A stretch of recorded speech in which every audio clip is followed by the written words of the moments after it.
I think most people coming to a dialect class expect the class to be mostly about the details of articulation, right? How we use our mouths and tongues to make every sound. Those are the details of how we make speech sounds, and for sure we're going to be getting to those.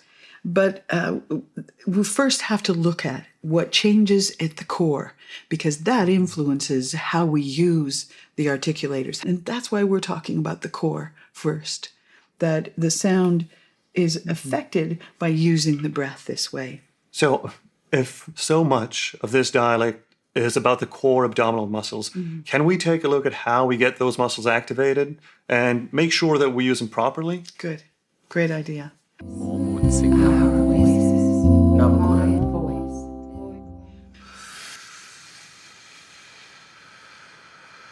You feel these muscles as you do that, yeah? And even harder, if you can use those muscles and blow that ship a little faster now, all the way across the floor. Awesome. And another thing we can do to just get those muscles going, you can do this sitting anywhere.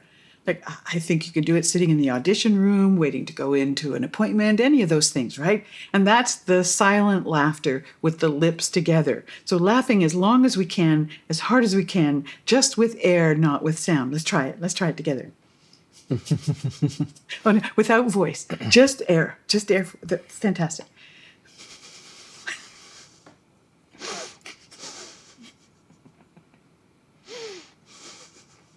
And now let it go.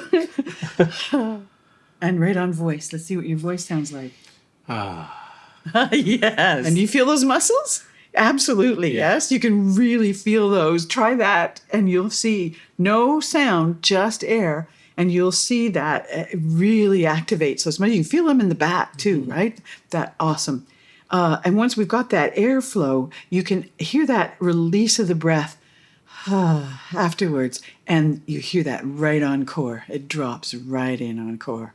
Awesome.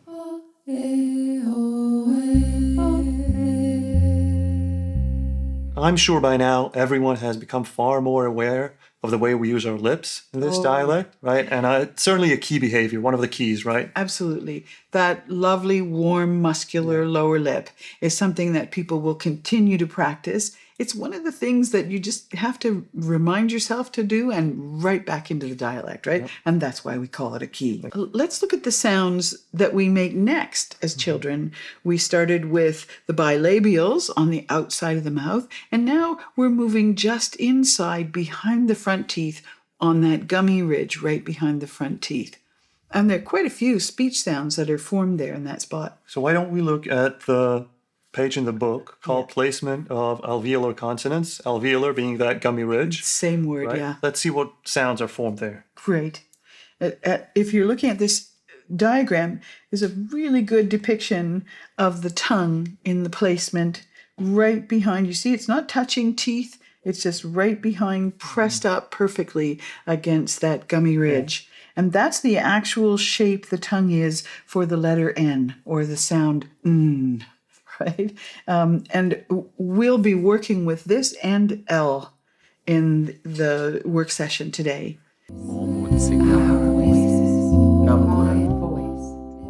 Okay, so we've got the shape of the tongue. We're using it like a paddle or a blade, and we feel the sound actually as we push upward.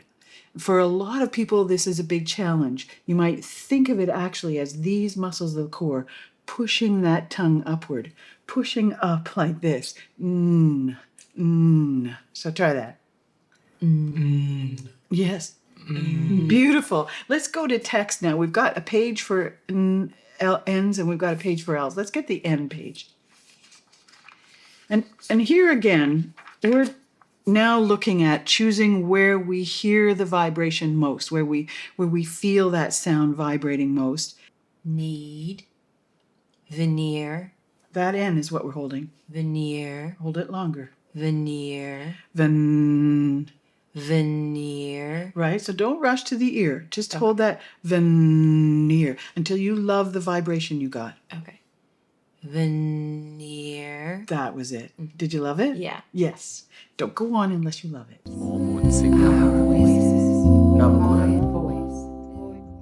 every dialect, every language is recognizable by its rhythms and pacings. And that's really what we're talking about now. Long and short. These are the beats, the pacing of the language. It's almost music, isn't it? In your book, there's a page saying rhythm and pacing in G for the GA dialect.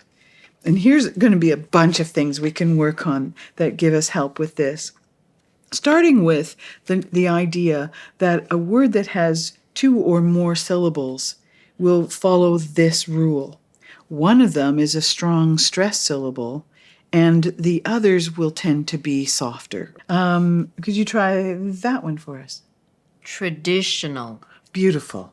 And now, using the principle we've been working on of sending the vowel spinning this way, instead of we're going to do traditional. Okay. Traditional. And that's the strong beat, right? Di. Let's stretch it. Traditional. Traditional. Gorgeous. That was General American. Our goal, of course, is to let this dialect become comfortably and confidently your own. And look, I know it can feel overwhelming to try and incorporate so many new ideas, so many new behaviors. So we've made it our priority to provide you with the tools you might need to establish your own practice routine, one that's realistic and accomplishable.